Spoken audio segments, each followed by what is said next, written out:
Assalamualaikum warahmatullahi wabarakatuh.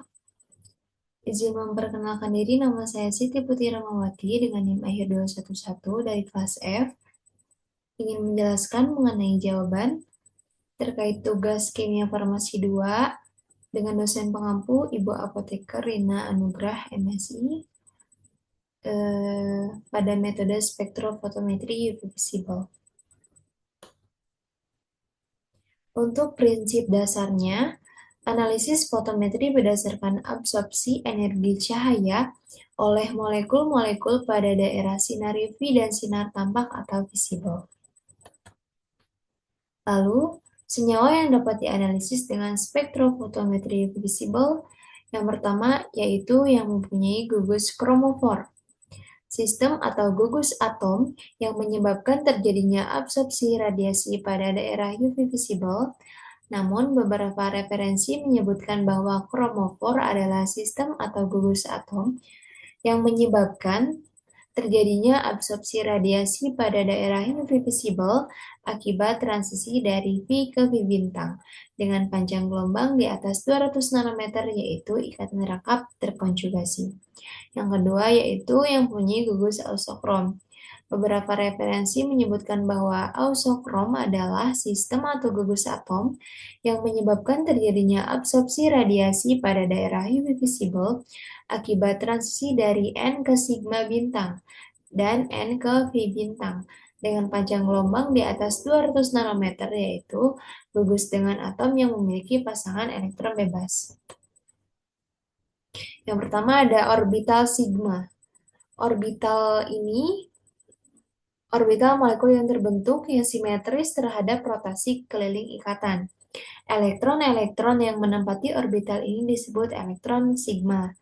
Ikatan jenuh pada suatu molekul yang tidak mempunyai atom dengan pasangan elektron bebas dibentuk oleh orbital sigma. Contohnya tertera pada gambar. Yang kedua ada orbital V. Orbital molekul yang terbentuk yang tidak simetris terhadap rotasi keliling ikatan, elektron-elektron yang menempati orbital ini disebut elektron P. Ikatan tidak jenuh pada suatu molekul yang tidak mempunyai atom dengan pasangan elektron bebas dibentuk oleh orbital P. Contohnya tertera pada gambar. Lalu yang ketiga ada orbital non-ikatan atau N. Jika dalam suatu molekul, orbital atom tidak berinteraksi dengan orbital atom lainnya, dengan kata lain, elektron dengan atom tersebut tidak ikut dalam pembentukan ikatan kimia dalam molekul. Elektron-elektron yang menempati orbital ini disebut elektron N. Atom pada molekul dengan pasangan elektron bebas dibentuk oleh elektron atau orbital N. Contohnya tertera pada gambar.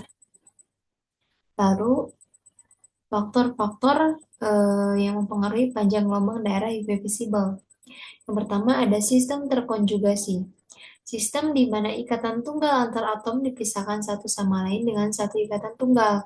Semakin panjang sistem terkonjugasi, maka perbedaan antara keadaan dasar dan keadaan tereksitasi pada transisi V ke V bintang semakin kecil, sehingga absorpsi terjadi pada panjang gelombang lebih besar.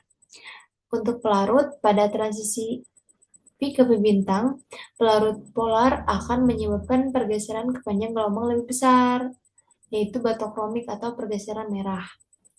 Pada transisi N ke V bintang, pelarut polar akan menyebabkan pergeseran ke panjang gelombang ke arah lebih kecil, atau hypsokromik, atau pergeseran biru.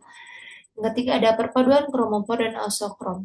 Gugus yang mengandung pasangan elektron bebas yang memberikan transisi N ke V bintang yang bila berikatan dengan gugus kromofor dapat mengakibatkan pergeseran panjang gelombang. Yang keempat adalah larutan elektronik. Dan lingkungan yang berlainan dalam molekul mempengaruhi derajat interaksi antar orbital. Bila interaksi orbital bertambah, maka panjang ikatan kimia yang terbentuk akan berkurang dan perbedaan energi antara orbital molekul, ikatan dan anti-ikatan bertambah. Pada senyawa yang mengandung halogen, semakin elektronegatif halogennya, interaksi antara orbital meningkat. Akibatnya perbedaan energi orbital molekul ikatan dan anti-ikatan bertambah. Lalu ada instrumentasi spektrofotometri UV visible.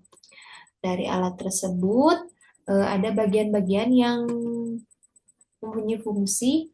Yang pertama ada source, berfungsi sebagai sumber radiasi cahaya yang akan digunakan untuk analisis.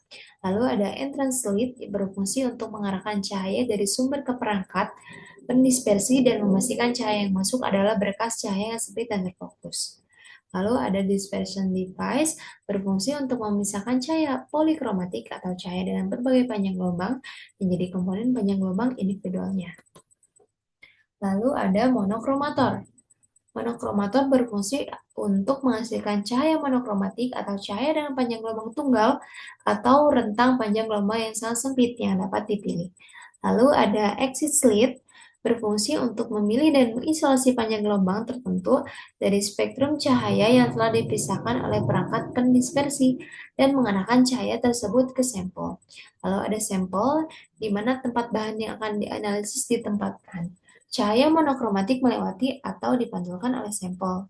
Lalu ada detektor, berfungsi untuk mengukur intensitas cahaya yang melewati atau dipantulkan oleh sampel dan mengubahnya menjadi sinyal listrik yang dapat diukur dan diinterpretasikan. Lalu ada prinsip dasar dari analisis kualitatif dan kuantitatif spektrofotometri UV visible. Untuk analisis kualitatifnya, untuk senyawa yang diketahui strukturnya biasanya dilakukan dengan tujuan identifikasi dan mengetahui kemurnian. Untuk senyawa yang tidak diketahui strukturnya atau senyawa baru, interpretasi data hasil spektrum dapat dilakukan. Yang pertama, jika senyawa memiliki spektrum UV, ketika diukur dapat dibuat dugaan bahwa senyawa tersebut memiliki gugus kromofor dan atau ausokrom. Lalu yang kedua, membuat dugaan empiris menggunakan hasil-hasil penelitian atau literatur. Lalu untuk prinsip dasar analisis kuantitatif, pada zat tunggal, yang pertama itu menghitung kadar menggunakan rumus hukum Lambert-Beer, yang kedua itu membandingkan serapan pada cuplikan dan serapan pada larutan standar yang konsentrasinya diketahui dengan teknik. Yang pertama itu adalah larutan baku tunggal atau one point method. Yang kedua ada kurva kalibrasi. Lalu ada kelebihan dan kekurangan dari metode spektrofotometri UV visible. Untuk kelebihannya, metode sensitif dan akurat, lalu mudah digunakan. Untuk kekurangannya hanya dapat mengukur senyawa yang memiliki gugus kromofor atau ausokrom, lalu cocok untuk sampel dalam keadaan tunggal. Untuk tunggal butuh pemisahan atau dengan teknik khusus. Mungkin sekian. Terima kasih. Wassalamualaikum warahmatullahi wabarakatuh.